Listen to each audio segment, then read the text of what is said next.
counting days since you took your love away.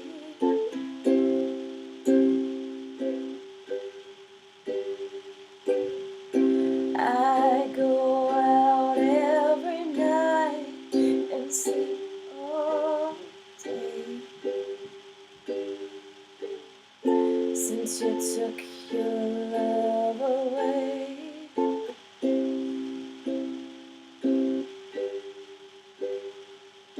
Nothing compares, nothing compares to you.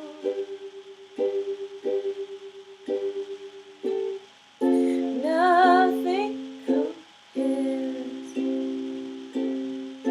nothing compares to you.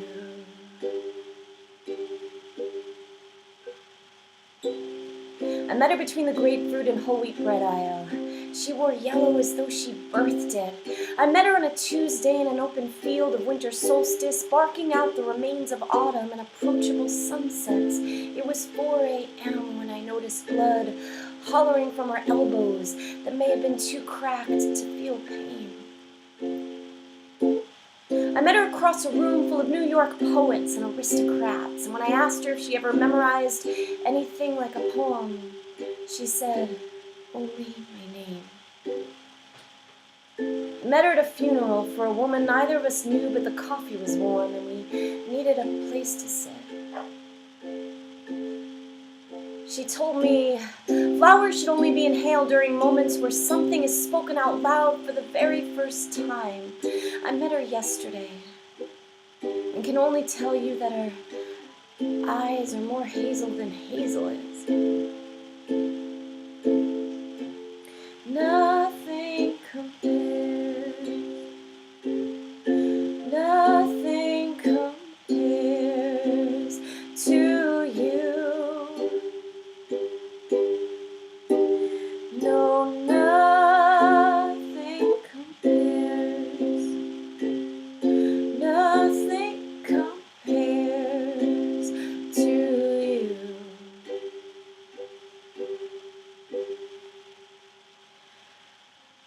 I met her right before she married the first one, and when I held out my hand as a ticket out, she dripped a tear beneath the dirtiest fingernail on my left hand. She slurped out the gathered filth hidden behind my keratin and licked her lips for more. I met her on the corner of West 4th in that basketball court during that summer of fasting and bed bugs, right before I dropped 2 inches from my chest. When she touched me there,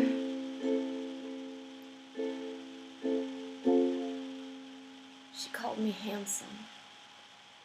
I met her in a Massachusetts cigar bar where we learned how not to inhale during an evening of mixtapes and Lorca translations. I met her while waiting for the bathroom at a club for swingers. When it was my turn, I told her my preference for bathrooms over bedrooms. I met her in June in a Nicotine Anonymous meeting during smoke break. She told me her favorite pickup line was hello. Nothing compares, nothing compares to you.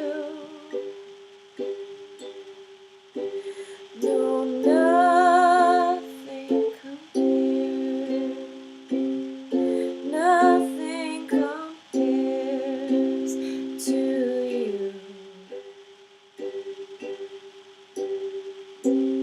She grew up in Wyoming and led a life of antlophobia, held hands with the wind and men named Gabriel. She terrified bill collectors and memorized the side effects of elevator music. She sang during breakfast. She drank hummingbird sugar water. She had a difficult time committing to failure. She had no understanding of yesterday or tomorrow. Her eating disorder rhymes with salvation. Her lips grow sores when she lies. Her brother never existed.